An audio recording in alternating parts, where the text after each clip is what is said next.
Hello friends, welcome to Political Science Concepts. So today we'll be discussing about Indian parliamentary system and British parliamentary system. हमने basically Indian parliamentary system जो है वो हमने British parliamentary system से adopt किया है parliamentary system. So it's not fully copied, it's just basically a replica. तो क्या डिफरेंसेस हैं बेसिकली इन दोनों में हम इस वीडियो में डिस्कस करते हैं. So on the left hand side हमने इंडियन मॉडल लिखा है, on the right hand side we have written British model. ठीक है, so let's take points one by one. इन रिपब्लिकन मॉडल में क्या होता है कि जो हेड ऑफ द स्टेट है वो हमारे प्रेसिडेंट है. ठीक है, he is the first citizen जिसे हम बोलते हैं प्रेसिडेंट को. बेसिकली जो रिपब्लिकन सिस्टम में हेड ऑफ द स्टेट जो प्रेसिडेंट है वो चुन के आते हैं, उसमें वोट पड़ते हैं.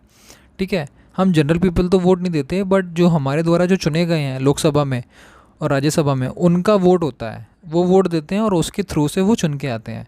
बट अगर ब्रिटिश मॉडल में बात की जाए तो मोनार्कियल सिस्टम है. वहाँ पे वोट नहीं पड़ते, वहाँ पे कोई जनरल पीपल या फिर कोई भी जो चुने हुए लोग हैं वो वोट नहीं डालते.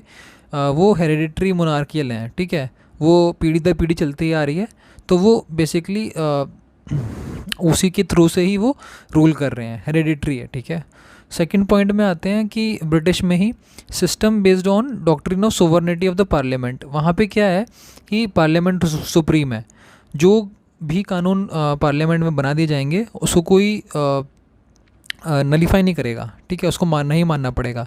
But on the other side कि हमारे यहाँ पार्लियामेंट सुप्रीम नहीं है, हमारे यहाँ कॉन्स्टिट्यूशन सुप्रीम है. ठीक है, क्यों ऐसा है? क्योंकि पार्लियामेंट जो रूल बनाती है तो उसको सुप्रीम कोर्ट क्या है वो नलीफाई कर सकता है. ठीक है, मतलब उसको स्ट्रक डाउन कर सकता है. ठीक है, उसको गिरा सकता है. ऐसा नहीं है कि भाई जो पार्लियामेंट में बना दिया ब्रिटिश की तरीके से वो फुली इम्प्लीमेंट हो जाएगा, बट ऐसा नहीं है. अगर वो फंडामेंटल राइट्स को हार्म करेगा तो डेफिनेटली वो जो है वो स्ट्रक डाउन कर दिया जाएगा सुप्रीम कोर्ट के द्वारा. ठीक है, थर्ड पॉइंट के ऊपर आते हैं कि ब्रिटिश मॉडल में PM should be member of lower house. ठीक है, जो लोअर हाउस है वहाँ से उसको अपॉइंट होके आना पड़ेगा. ठीक है, चुन के आना पड़ेगा लोअर हाउस से, तभी वो प्राइम मिनिस्टर बनेगा. बट इंडिया में ऐसा सिस्टम नहीं है. इंडिया में बेसिकली किसी भी दोनों हाउसेज से वो आ सकता है, राज्यसभा से, लोकसभा से. और तो ये बेसिकली मेजर डिफरेंस है. अगर फोर्थ पॉइंट के ऊपर आते हैं कि ब्रिटिश मॉडल में member of parliament alone can be appointed as minister. जब तक आप किसी चुन के नहीं आओगे तब तक आपको मिनिस्टर भी नहीं बनाया जाएगा. ठीक है, ये ब्रिटिश मॉडल कहता है. बट इंडिया में ऐसा नहीं है. ब्रिटिश मॉडल इंडिया में 6 महीने तक का टाइम मिलता है. ठीक है, अगर आप चुन के नहीं भी आए हो ना किसी भी सिस्टम से, किसी भी हाउसेज से, चाहे राज्यसभा हो चाहे लोकसभा हो, तब भी आपको मिनिस्टर, काउंसिल ऑफ मिनिस्टर्स, ठीक है, को चार्ज दिया दिया जाएगा. Not even minister, even prime minister, ठीक है, बना दिया जाता है. कॉन्स्टिट्यूशन में ये लिखा हुआ है स्पेसिफिकली कि अगर आप 6 महीने तक जो आप वो पोजीशन होल्ड कर सकते हो. ठीक है, और 6 महीने के बाद इलेक्शन होगा और उसमें आपको जीत के आना होगा. ठीक है, तो this is the major difference between British model and Indian model. Now let's move to the next point on the British model.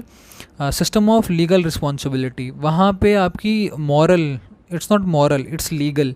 ठीक है, वहाँ पे लीगल रिस्पॉन्सिबिलिटी बनती है कि आपको जो पोर्टफोलियो दिया हुआ है उसमें आपको काम करना है. ठीक है, वहाँ पे लीगल रिस्पॉन्सिबिलिटी है आपकी. ठीक है, और अगर आप ऐसा नहीं करते तो फिर डेफिनेटली आपके ऊपर लीगल एक्शन हो सकता है. ठीक है, बट इंडिया में ऐसा कुछ सिस्टम नहीं है. अगर आप नहीं भी करते हैं सो आई एम नॉट, ठीक है, ऐसा नहीं है सिस्टम यहाँ पे इंडिया में. ब्रिटिश मॉडल में आते हैं, शैडो कैबिनेट बनाई हुई है. शैडो कैबिनेट का क्या मतलब होता है कि अगर जो प्राइम मिनिस्टर होता है उसके द्वारा जो चुने गए मिनिस्टर्स हैं वो काउंसिल ऑफ मिनिस्टर्स बनते हैं. But on the other hand जो अपोजिशन है, जो अपॉइंट नहीं हुई है, जो बेसिकली उनको रिस्पॉन्सिबिलिटीज़ उनकी याद दिलाने के लिए, उनको चेक में लेके आने के लिए कि वो सही काम कर रहे हैं नहीं कर रहे, तो उनके द्वारा जो कैबिनेट बनाई जाती है ना, सभी जितने सारे काउंसिल ऑफ मिनिस्टर्स हैं उतने ही शैडो कैबिनेट में मिनिस्टर्स होते हैं अपोजिशन द्वारा, ताकि वो प्रेशराइज कर सके गवर्नमेंट को, ताकि वो सही रूल्स इम्प्लीमेंट कर सके. ठीक है, और उनको चेक में लेके आ सके और some kind of pressure develop कर सके को कि वो आपको सही काम करने के ऊपर मजबूर करते रहें, ताकि कांस्टेंट प्रेशर लगा रहे। बट इंडिया में ऐसा कुछ सिस्टम नहीं है, ठीक है। ब्रिटिश मॉडल नहीं, हाँ इंडियन मॉडल में आते हैं। Any change in rule can be made with sign of president. अगर हमें कुछ बदलाव करने हैं अपने कॉन्स्टिट्यूशन के ऊपर और कुछ नया इम्प्लीमेंट करके लेके आना है, कुछ हमें नया डालना है कि अब तक हमारे कॉन्स्टिट्यूशन में वो है नहीं, ठीक है, तो उसमें क्या होता है कि लोकसभा में आता है पहला और फिर राज्यसभा में जाता है, दोनों में हाउसेस में पास होके वो साइन होता है प्रेसिडेंट में। जब तक साइन नहीं होगा तब तक वो लॉ नहीं बनेगा। But on the other hand British model में ऐसा कुछ नहीं है।